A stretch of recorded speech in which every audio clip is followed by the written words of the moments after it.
So ngayon, nakapag-ipon ako ng mga 50 mil. Kung magnenegosyo ba ako, papatuloy ko muna yung pag-iipon ko.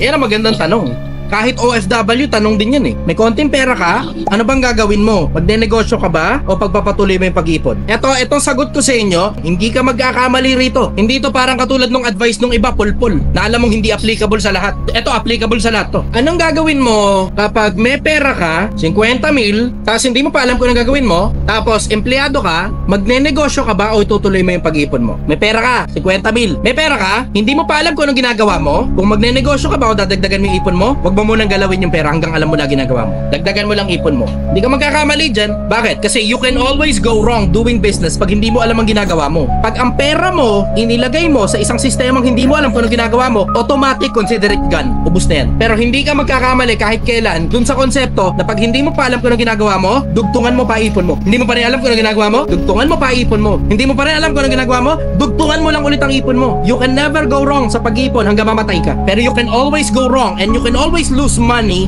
sa paglalagay mo ng pera mo sa isang sistema hindi mo alam kung anong ginagawa mo. Simple, no? Sobrang simple ng konsepto. Ang ibig sabihin niyan, aralin mo muna kung anong gagawin mo. Pagpalagay mo, okay na at sapat na yung naaral mo para kumilos ka na, then that's the time para kumilos na. Pero barya-barya lang. Hindi pwedeng buong 50 may lalagay ko na rin dyan. 2,000 lang, 5,000 lang, 5%, 2% lang mismo nung kabuuan nung meron ka. Para malugi ka man, ayos lang. Even better, isabay mo ngayon sa paghahanap buhay mo. Bakit? Kasi yung paghahanap buhay mo, yun na nga yung paraan para magkaroon ka ng pera. Yun mismo yung paraan kung paano ka nakaipon. Ituloy mo ngayon yung hanap buhay mo habang binabanatan mo ngayon kung ano man yung gusto mong gawin sa ibang lugar. Ayan, you can never go wrong. Hindi ka magkakamali sa ganyan sistema. Tuloy mo lang yung hanap buhay mo, mag-ipon ka lang ng tuloy-tuloy hanggat hindi mo pa alam ang ginagawa mo. Yung iba tanga eh. Magsisimula ka pa lang ng negosyo, hindi mo na alam kung papaldo yan o hindi. Nag-resign ka kagad, bukas wala ka na ngayong pera, naubos ngayon doon sa pagnenegosyo mo dahil sa bills mo.